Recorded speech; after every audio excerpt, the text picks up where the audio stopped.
Hello everyone, सर्व education से मैं रंजना गुप्ता। तो हम क्लास 12th की बिजनेस स्टडीज का second chapter principles of management discuss कर रहे थे। लास्ट लेक्चर में हमने टेलर की साइंटिफिक मैनेजमेंट की थ्योरी को डिस्कस किया और साथ ही में टेलर ने जो हमें प्रिंसिपल्स ऑफ साइंटिफिक मैनेजमेंट दिए थे वो डिस्कस किए थे और हमने टेक्निक्स ऑफ साइंटिफिक मैनेजमेंट भी स्टार्ट की थी और हमने फर्स्ट टेक्निक फंक्शनल फोरमैनशिप को डिस्कस किया था। फंक्शनल फॉरमैनशिप टेक्निक में टेलर ने हमें क्या कहा था कि आपको अगर फैक्ट्री एरिया में अपनी प्रोडक्टिविटी इंक्रीज करनी है तो फैक्ट्री एरिया में हमें 8 स्पेशलिस्ट पर्सन्स की ज़रूरत है।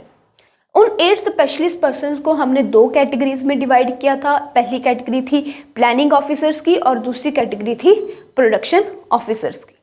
प्लानिंग ऑफिसर्स में 4 लोग आ जाते हैं, root clerk, time and cost clerk, instruction card clerk और डिसिप्लिन ऑफिसर। दूसरी ओर प्रोडक्शन ऑफिसर्स में आ जाते हैं gang boss, speed boss, repair boss and inspector. अब हम टेलर ने जो हमें 8 और टेक्निक्स दी हैं उनके बारे में डिस्कस करेंगे। तो सेकेंड टेक्निक है हमारे पास standardization of work. Standardization of work technique में टेलर ने हमें सिर्फ सिंपल सी इतनी बात की है कि हर एक चीज़ का स्टैंडर्ड डिसाइड कर लो। फॉर एग्जांपल कि अगर कोई जूस मैन्युफैक्चरिंग कंपनी है तो वो जूस मैन्युफैक्चरिंग कंपनी किस क्वालिटी के फ्रूट्स यूज़ करती है जूस मैन्युफैक्चर करने के लिए, इसका स्टैंडर्ड क्लियर होना चाहिए। जूस मैन्युफैक्चर होने के लिए ए क्वालिटी के फ्रूट्स यूज़ किए जाते हैं, बी क्वालिटी के फ्रूट्स यूज़ किए जाते हैं या फिर सी क्वालिटी के फ्रूट्स यूज़ किए जाएंगे, इसका स्टैंडर्ड डिसाइड कर दो। स्टैंडर्डाइजेशन टेक्निक हमें ये कहती है कौन सा रॉ मटेरियल यूज़ करना है, कौन सी मशीन यूज़ करनी है, एक वर्कर एक दिन में कितना काम करेगा, हर एक चीज़ पहले से ही क्या करो, डिसाइड कर लो, उसका एक स्टैंडर्ड सेट कर दो। इतनी बात कहती है हमें standardization of work technique. Next technique है हमारे पास simplification of work. Simplification technique में टेलर ने हमें इतनी बात कही है कि आप अपने प्रोडक्शन प्रोसेस को जितना सिंप्लीफाई कर सकते हो उतना सिंप्लीफाई करो। जैसे हमने जूस मैन्युफैक्चरिंग की एग्जांपल ली, तो हम नॉर्मली देखते हैं कि मार्केट में जूस के जो बॉटल्स होते हैं वो हमें 200 ml, 500 ml, 1000 ml यानी कि 1 लीटर की ऐसी पैकेजिंग मिलती है। कभी सोचा है कि हमें 50 ml, 100 ml, 150 ml ऐसी पैकेजिंग क्यों नहीं मिलती? देखो, अगर कंपनी ऐसे पैकेजिंग करेगी 50 ml की बॉटल्स, 100 ml की बॉटल्स या 150 ml की बॉटल्स, तो उससे क्या होगा, कंपनी को ज़्यादा रॉ मटेरियल चाहिए होगा, एक्स्ट्रा मशीन्स इंस्टॉल करनी पड़ेगी, एक्स्ट्रा लेबर लगानी पड़ेगी। इससे हमारी कॉस्ट ऑफ प्रोडक्शन क्या है वो बहुत ही ज़्यादा इंक्रीज हो जाएगी और हमारा प्रोडक्शन प्रोसेस भी क्या होगा, बहुत ही ज़्यादा कॉम्प्लिकेटेड हो जाएगा। तो इसीलिए टेलर ने क्या कहा कि आप अपने प्रोडक्शन प्रोसेस को जितना हो सके उतना क्या करो, सिंप्लीफाई करो। तो इससे क्या होगा, वेस्टेज कम होगी, एक्स्ट्रा मशीन्स पे खर्चा नहीं करना पड़ेगा, एक्स्ट्रा लेबर कॉस्ट बियर नहीं करनी पड़ेगी और हमारी कॉस्ट ऑफ प्रोडक्शन भी क्या होगी, नॉर्मल होगी। क्लियर हुई बात? तो सिंप्लीफिकेशन प्रोसेस में हमें क्या, सिंप्लीफिकेशन टेक्निक में हमें क्या करना है, वर्क को जितना सिंप्लीफाई हो सकता है उतना सिंप्लीफाई हमें करना है। क्लियर हुई बात? नेक्स्ट टेक्निक है हमारे पास मेथड स्टडी। मेथड स्टडी में हमें इतनी बात कही गई है कि कोई भी पर्टिकुलर काम को करने के लिए एक बेस्ट तरीका फाइंड करो। अगर आप किसी पर्टिकुलर काम को करना चाहते हो तो उस पर्टिकुलर काम के ऊपर एक्सपेरिमेंट्स करके, स्टडीज करके, अलग अलग टेक्निक्स यूज करके आपको उस काम को करने का बेस्ट मेथड फाइंड करना है। क्लियर है? नेक्स्ट टेक्निक है हमारे पास मोशन स्टडी। देखो, मोशन स्टडी एक एग्जांपल से समझते हैं। आप लोग स्टडी करते हो तो क्या पढ़ते वक्त आप सिर्फ पढ़ाई करते हो और कुछ नहीं करते? जब आप पढ़ने बैठते हो तो पढ़ते वक्त आप पढ़ाई तो कर रहे होते हो, साथ ही में इंस्टाग्राम पे स्टोरीज चेक कर रहे होते हो, इंस्टाग्राम रील्स चेक कर रहे हो, अगर किसी फ्रेंड का मैसेज आ गया तो उस मैसेज को रिप्लाई कर रहे हो, बस व्हाट्सएप पे स्टोरीज चेक कर रहे हो, साथ में ये सारी एक्टिविटीज भी तो करते हो। तो करने क्या बैठे हो आप, पढ़ाई करने बैठे हो, लेकिन साथ में इतनी सारी अननेसेसरी एक्टिविटीज कर रहे हो, इसीलिए पढ़ाई क्या हो रही है, अच्छे से नहीं हो पा रही। हमारी पढ़ाई में एफिशिएंसी क्या है, 0 हो रही है, कम आ रही है। तो इसीलिए टेलर ने हमें क्या कहा, मोशन स्टडी करने को कहा। मोशन स्टडी में हमें क्या करना है कि जब आप कोई पर्टिकुलर काम कर रहे हो, जैसे आप लोग पढ़ाई कर रहे हो, उस पर्टिकुलर काम को करते वक्त आप क्या क्या अननेसेसरी एक्टिविटीज कर रहे हो, व्हाट्सएप चलाना, इंस्टाग्राम चलाना, मैसेज रिप्लाई करने, ये क्या है, सारी अननेसेसरी एक्टिविटीज है।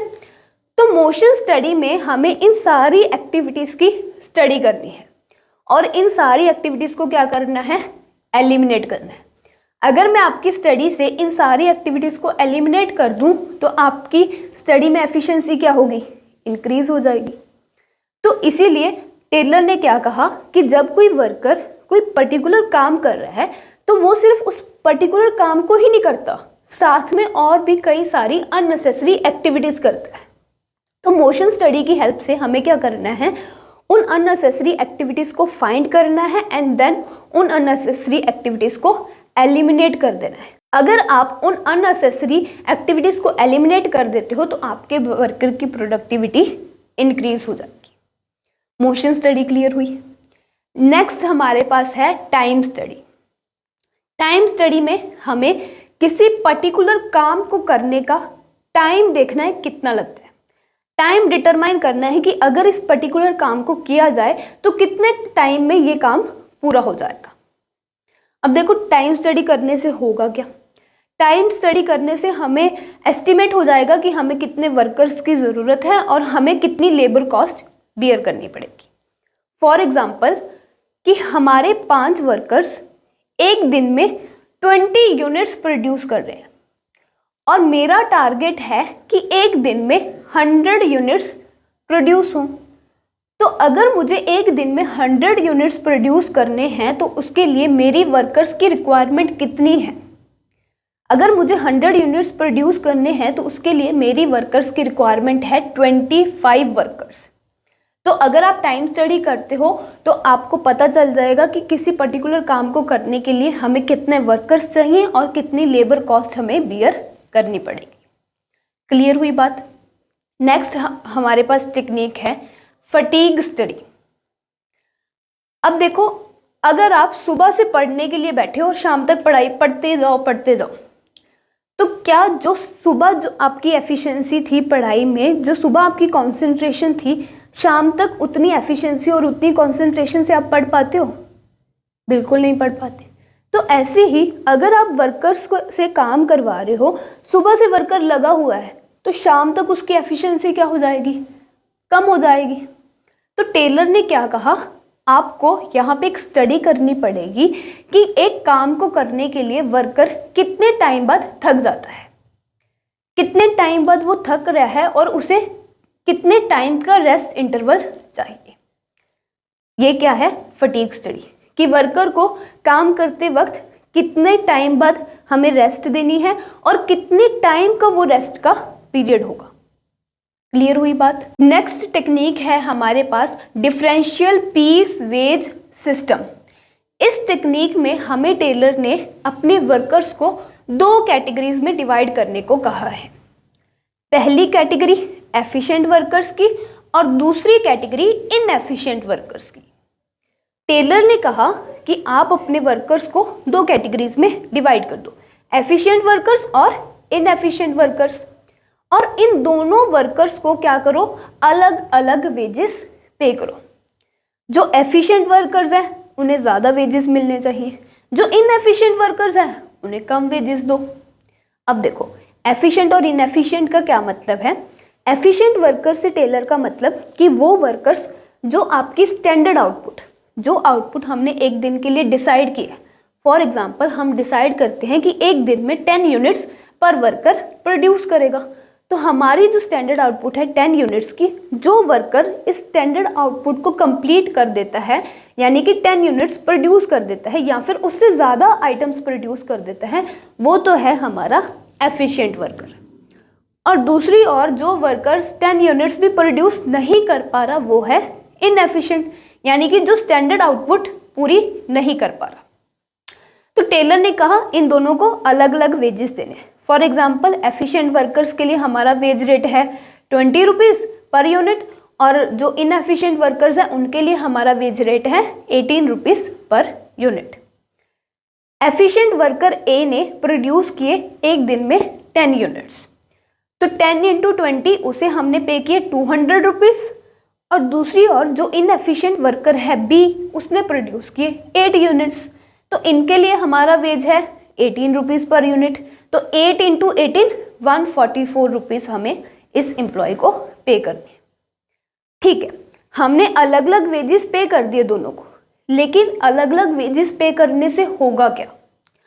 अलग अलग वेजेस पे करने से क्या होगा कि जो इनएफिशिएंट वर्कर है वो ये देखेगा जब कि एफिशिएंट वर्कर को तो पूरे 200 रुपये मिले लेकिन मुझे 144 मिले, तो वो इस बात से मोटिवेट होगा और नेक्स्ट टाइम से अपनी परफॉर्मेंस को बेटर करेगा। क्लियर हुई बात? अगर आप ऐसे सभी वर्कर्स को सेम वेजेस देते रहोगे, इनएफिशिएंट और एफिशिएंट वर्कर्स को अलग अलग नहीं करोगे, तो उससे क्या होगा, इनएफिशिएंट वर्कर्स हैं जो वो अपनी प्रोडक्टिविटी को इंक्रीज करने की कोशिश नहीं करेंगे, वो जैसे काम करते आ रहे हैं वैसे ही करते रहेंगे। क्यों? क्योंकि उन्हें पूरे पैसे मिल रहे हैं। और दूसरी ओर इन एम्प्लॉयज़ को देख के एफिशिएंट वर्कर्स भी क्या करेंगे, अपनी एफिशिएंसी डाउन कर देंगे।